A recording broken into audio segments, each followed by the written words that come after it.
Session number 9. How to use the will.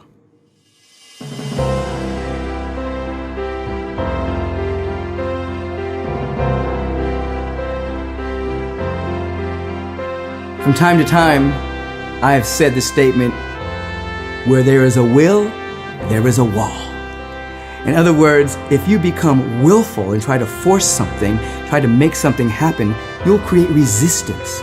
You'll end up no longer receiving the good you're wishing to experience because you're pushing against it. Your will is direction. Your will chooses the direction you want to go in, and then you must develop willingness, the ability to allow something to take place. That's attraction. That's demonstration. That's creation. That's creativity. That's manifestation. You're willing. You're allowing something to take place. Never ever try to use your will to make something happen. Just set the direction and begin to be aware that it's already happening. How to use the will. Bob Proctor is going to explain this in session 9. You know, I was thinking that Wallace Wattles must have thought the will a very powerful mental faculty, because it's the only one that he is really focused on. We have perception, imagination, reason, intuition.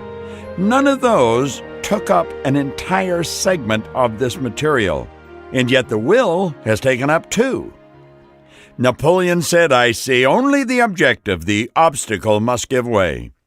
One of his biographers said that he had immense capacity for sustained concentration. What they were really saying is, Napoleon had a very highly evolved will. To set about getting rich in a certain way, you do not need to try to apply your willpower to anything outside of yourself. You have no right to do so anyway. It is wrong to apply your will to other men and women in order to get them to do what you wish done. It is as flagrantly wrong to coerce people by mental power as it is to coerce them by physical power. If compelling people by physical force to do things for you reduces them to slavery, compelling them by mental means accomplishes exactly the same thing. The only difference is in the methods. If taking things from people by physical force is robbery, then taking things by mental force is also robbery. In principle, there is no difference. You have no right to use your willpower on another person, even for his own good, because you do not know what is for his good. The science of getting rich does not require you to apply power or force to any other person in any way whatsoever. All the way through The Secret, Rhonda Byrne has beautifully demonstrated that it wasn't willpower, it was attraction that brought the good into every one of those people's lives. There's not the slightest necessity for applying your will to other people. Indeed, any attempt to use your will upon others will only tend to defeat your purpose. You do not need to apply your will to things for them to come to you. That would be simply trying to coerce God and would be foolish and useless as well as irreverent. You do not have to compel God to give you good things any more than you have to use your willpower to make the sun rise. You do not have to use your willpower to conquer an unfriendly deity or to make stubborn and rebellious forces do your bidding. The thinking substance is friendly to you and is more anxious to give you what you want than you are to get it. To get rich, you need only use your willpower upon yourself. As I share that with you, my mind flipped right back to when I first picked up a book containing this kind of information. And I think prior to that of how hard I worked, how I tried, how I put in long hours trying to win. But unfortunately, I was working against the law, and nothing worked. I kept losing. I'd take 1 step ahead and 2 backwards. And then, when I started to use this information, everything started to flow, and without effort. Napoleon Hill pointed out in his book, he said, when riches begin to come, they will come so fast and furious, you're going to wonder where they've been hiding through all those lean years. He could have said, when you move in harmony with the law, riches are going to come fast and furious, because that's exactly what Wallace Wattles is sharing with us. When you know what to think and do, you must use your will to compel yourself to think and do the right things. That is the legitimate use of the will in getting what you want. To use it in holding yourself to the right course. Use your willpower to keep yourself thinking and acting in the certain way. If the Secret Science of Getting Rich program is a new concept to your way of thinking, you have probably not formed the habit of thinking this way yet. The habitual way you have been thinking has been delivering the results that you've been getting in the past. Now you're learning a whole new way of thinking. As you've gone through the various sessions, new ideas are building on old ideas and more ideas building on these ideas, and you're developing a brand new way of thinking. But the odds are pretty good you have not formed the habit of thinking this way. This is where you use your will to get into the habit of using this program on a daily basis. You might pick a particular time every day to begin using the program. I would recommend maybe first thing in the morning. And begin listening to it day after day. Take the text and read the text. And you're going to find you're going to wake up one day and you're going to be in the habit of thinking this way. And you're going to be in the habit of thinking this way because you've used your will to discipline yourself to begin thinking in a different way, thinking in a certain way. Do not try to project your will or your thoughts or your mind out into space to act on things or people. Keep your mind at home. It can accomplish more there than anywhere. Use your mind to form a mental image of what you want and to hold that vision with faith and purpose. Use your will to keep your mind working the right way. The more steady and continuous your faith and purpose, the more rapidly you will get rich because you will make only positive impressions upon formless substance. You will not neutralize or offset them by negative impressions. The formless substance receives a picture of your desires and allows this picture to penetrate to great distances, perhaps throughout the entire universe. As this impression spreads, all things are set moving toward its realization. Every living thing, every inanimate thing, and the things yet uncreated are stirred toward bringing it into being that which you want. All force begins to be exerted in that direction. All things begin to move toward you. The minds of people everywhere are influenced toward doing the things necessary to fulfill your desires, and they work for you unconsciously. But you can check all this by starting a negative impression in the formless substance. Doubt or unbelief is as certain to start a movement away from you as faith and purpose are to start one toward you.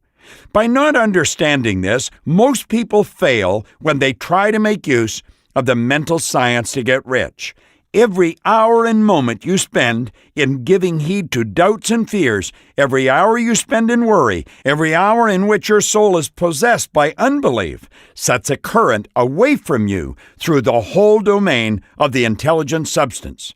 All the promises are unto them that believe, and unto them only. Notice how insistent Jesus was upon this point of belief. Now you know the reason why. Since belief is all important, it behooves you to guard your thoughts. And as your beliefs will be shaped to a very great extent by the things you observe and think about, it is important that you focus your attention. Here the will comes into use, because by means of your will you determine the objects of your attention. If you want to become rich, you must not make a study of poverty. Things are not brought into being by thinking about their opposites. Health is never to be attained by studying disease and thinking about disease. Righteousness is not to be promoted by studying sin and thinking about sin. And no one ever got rich by studying poverty and thinking about poverty. Medicine, as a science of disease, has increased disease. Religion as a science of sin has promoted sin, and economics as a study of poverty will fill the world with wretchedness and want. Do not talk about poverty. Do not investigate it or concern yourself with it. Never mind what its causes are. You have nothing to do with them. What concerns you is the cure. Do not spend your time in charitable work or charity movements. All charity only tends to perpetuate the wretchedness it aims to eradicate. Now, I have to digress here for a moment from Wallace Wattles' thoughts and his writings because I don't necessarily agree with what I've just shared with you. I think possibly when he wrote this, there may have been some truth to what he's saying. But today, I don't buy into it the same way. I do agree with him when it comes to giving to some charitable organization where 85 to 90% of all the money that's brought in is spent out on administration. There's a lot of people getting rich from charity. I support various charitable organizations. I support ones where the money goes to do the good that it's meant to do, to help people raise themselves up out of the way of thinking that they're in and the way of life that they're in. I think that is a decision you have to make on your own. Now come back to what Wallace Wattles said. He said, I don't say that you should be hard-hearted or unkind and refuse to hear the cry of need, but you must not try to eradicate poverty in any of the conventional ways. Put poverty behind you, put all that pertains to it behind you, and make good. You cannot hold the mental image which is necessary to make you rich if you fill your mind with pictures of poverty. Do not read books or papers which give accounts of the wretchedness of the tenement dwellers or the horrors of child labor. Do not read of anything which fills your mind with gloomy images of want and suffering. You cannot help the poor in the least by knowing about these things. The widespread knowledge of the circumstances of the poor does not tend at all to do away with poverty. What tends to do away with poverty is not the getting of pictures of poverty in your mind, but getting pictures of wealth into the minds of the poor. You are not deserting the poor in their misery when you refuse to allow your mind to be filled with pictures of that misery. Poverty can be done away with not by increasing the number of well-to-do people who think about poverty, but by increasing the number of poor people who succeed in getting rich through the exercise of faith and purpose. Do you know, I know the lady that created the movie The Secret, and I can tell you from personal experience that is her main desire. She wants to see everyone that's struggling live a good life. She wants to see people move on to the right road to a bright future. That's what the sole purpose of this program is. As you get into the secret science of getting rich, we want to encourage you to share this with others. Help them learn all this beautiful information and then apply it in their life. To go back to Wallace Wattles' writing, he said the poor do not need charity, they need inspiration. Charity only sends them a loaf of bread to keep them alive in their wretchedness or gives them an entertainment to make them forget for an hour or two. But inspiration will cause them to rise out of their misery. If you want to help the poor, demonstrate to them that they can become rich. Prove it by getting rich yourself. Get rich. This is the best way that you can help the poor. The only way in which poverty will ever be banished from this world is by getting a large and constantly increasing number of people to practice the teachings of this particular program.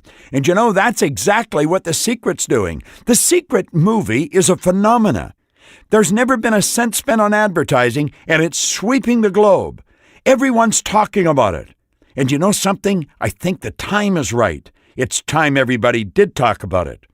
Wattles said people must be taught to become rich by creation and not by competition.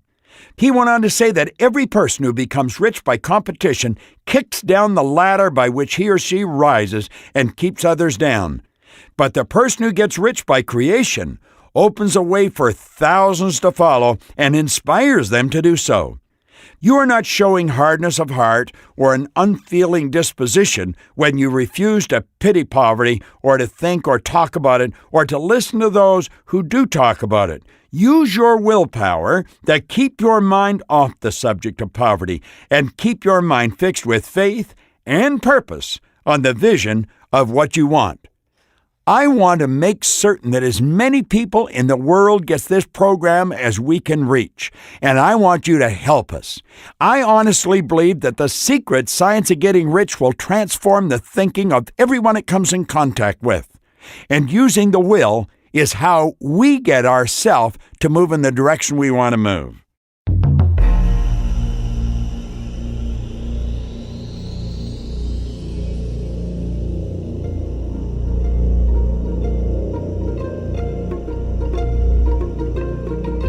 All right, now let's take a look at the questions and suggestions for this particular session.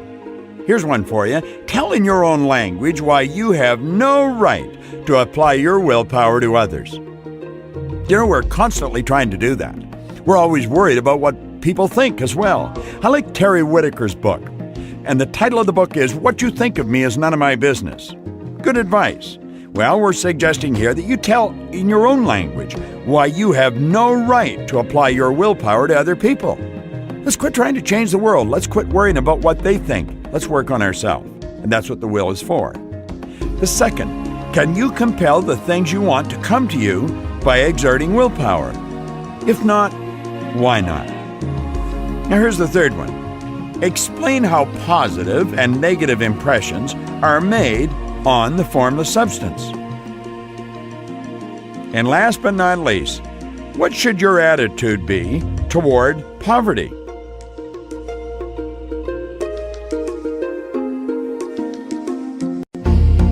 Now that you've answered those questions, let's go into the exercises for this particular session.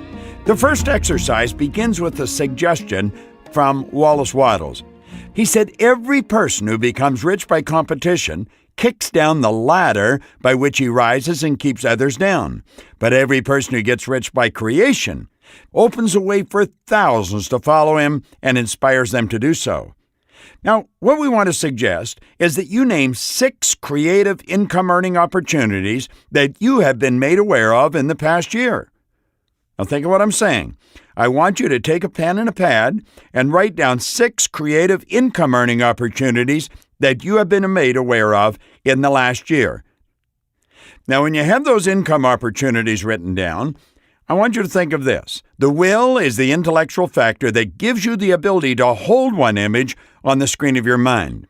When you hold your will to hold an image in your consciousness, you are at that time rejecting any and all mental distractions. I want to suggest that in 50 words or less, you make a written description of the image of wealth that you will practice holding in your consciousness every day until it is a real part of your being. Now, you could easily pass over this exercise. I want to recommend that you don't. Take the time to sit down and in 50 words or less, make a written description of the image of wealth that you will practice holding in your consciousness every day until it is a real part of your being. This is a great lesson, isn't it?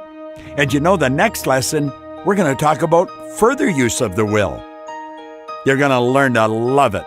This is Bob Proctor, and thank you.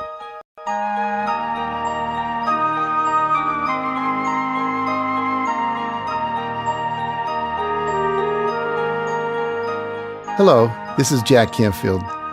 The great English writer Aldous Huxley gave us some valuable information when he said, "The only corner of the universe you can be certain of improving is your own self." How very true.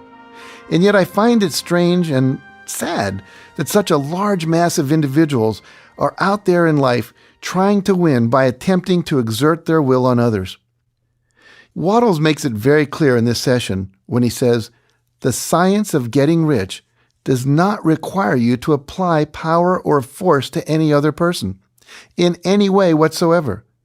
Indeed, any attempt to use your will upon others will only tend to defeat your purpose." In other words, when you're trying to exert your will over others, you'll never get what you want. You know, I found from my personal experience that the proper use of the will enables you to keep your mind focused where it should be focused. And that is on what you're doing for others, not what you're expecting others to do for you. That absolute focus is an absolute key to success. In fact, a number of years ago, I wrote a book with Mark Victor Hansen and Les Hewitt on this single subject, and we titled it The Power of Focus. And if it's not in your library, I would suggest you get a copy and read it. You see, the world, and everything and everyone in it, has a tendency to keep its conscious attention jumping from one idea or activity to another. The average individual has an absolute array of unrelated subjects flying across the screen of his mind, the likes of which you'd have difficulty finding anywhere outside of a common encyclopedia. Now that's a lot of stuff. There's no focus, no direction, no stimulated, controlled thinking going on at all. As Waddell said, use your mind to form a mental image of what you want. Hold that vision with faith and purpose. Then use your will to keep your mind working the right way. The more steady and continuous your faith and purpose, the more rapidly you will get rich, because you will only make positive impressions upon formless substance. Now that's the right application of your will. But I'll tell you, it takes some work to develop that level of concentration. Try a little experiment at the end of this lesson. Close your eyes and slowly count to 10 without having any other thought. Now, I know it sounds easy, but go ahead and try it. When I was first given this challenge by one of my teachers, it went something like this.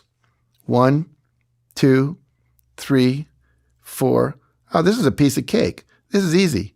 Oh no, that was a thought. Okay, start over. 1, 2, 3, 4, 5. Oh, good, I got past 4 that time. Oh no. 1, 2, 3, 4, 5. Who was that coughing? Oh no.